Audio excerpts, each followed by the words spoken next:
ঢাকা মাওয়া মহাসড়কের কোল ঘেঁষে কেরানীগঞ্জে ৯ বছর আগে যাত্রা করে ঝিলমিল রেসিডেন্সিয়াল পার্ক প্রকল্প।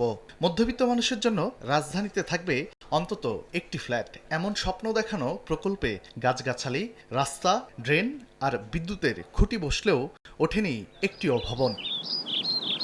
কথা ছিল ১৬০ একর জমির ওপর গড়ে ওঠা প্রকল্পে বিভিন্ন ক্যাটাগরিতে প্লট ও ফ্ল্যাট পাবেন সরকারি বেসরকারি চাকরিজীবী ও পেশাজীবীরা। পরিকল্পনা অনুযায়ী থাকবে সুপ্রশস্ত সড়ক, উন্নত ড্রেনেজ, শিক্ষা প্রতিষ্ঠান, হাসপাতাল, মসজিদ, খেলার মাঠ, পার্ক, মার্কেট, শপিং মল, এমনকি কমিউনিটি সেন্টার।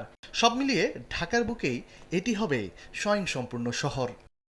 ২০১৭ সালের সরকারি বেসরকারি অংশীদারিত্ব পিপিপি মডেল চুক্তি হয় মালয়েশিয়ার বিএনজি গ্লোবাল হোল্ডিংস কনসোর্টিয়ামের সঙ্গে।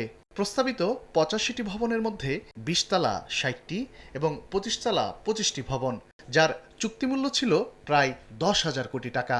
মোট ১৪,০০০ অ্যাপার্টমেন্ট নির্মাণের লক্ষ্যে নির্ধারণ করা হয় বিভিন্ন আকারে ১৪০০, ১৬০০ ও ২২০০ বর্গফুট।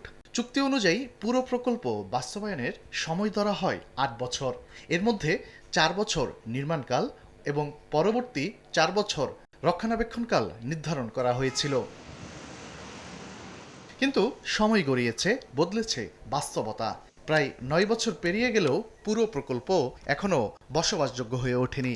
সরেজমিনে দেখা যায় রাজুকের তত্ত্বাবধানে অভ্যন্তরীণ ড্রেনেজ ও রাস্তার কিছু কাজ চলছে। তবে সবচেয়ে বড় ধাক্কা আসে সম্প্রতি। মালয়েশিয়ান প্রতিষ্ঠান বিএনজি গ্লোবালের বিরুদ্ধে শর্তভঙ্গের অভিযোগ তুলে প্রায় ১৪,০০০ ফ্ল্যাট নির্মাণের জন্য করা চুক্তি বাতিল করে রাজুক। পিপিপি না হলে রাজুকের অর্থায়নে এই প্রকল্প রিডিজাইনের চিন্তা করছে রাজুক বলে জানালেন প্রকল্প পরিচালক। আমরা খবর নিছি মালয়েশিয়ান এমবেসি থেকে, তারা বলছে যে তাদের এটা করার কোনো আর্থিক সক্ষমতা নাই, টেকনিক্যাল সক্ষমতা নাই, এবং আমরা তাদের যে অফিসের অ্যাড্রেস সেটাও খুঁজে পাইনি।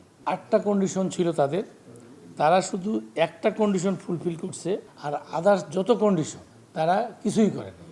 নির্মাণ বিধিমালাটা পরিবর্তন হয়ে গেছে।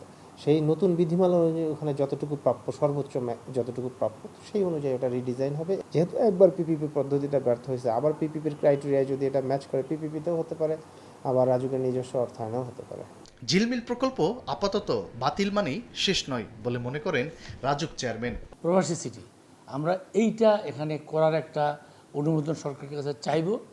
যে এখন তো আমাদের সরকারের প্ল্যান হলো যে আমরা আর কোনো প্লট কাউকে দেব না, দরকার হলে আমরা ফ্ল্যাট দেবো। ঢাকা শহরে আসলে প্লট দিয়ে জায়গা ওয়াস্টেজ করার মতো বিলাসিতা আর আমাদের সাজে না। ৯ বছরও ঝিলমিল প্রকল্প আলোর মুখ না দেখার জন্য বিগত সরকারকেই দুষলেন রাজুক চেয়ারম্যান। আগে যে ১৭-১৮ বছর যে সরকার ছিল, মূলত দায়িত্বটা তাদের। তানভীর হাসান মেঘ, সময় সংবাদ, ঢাকা। কারণটা হলো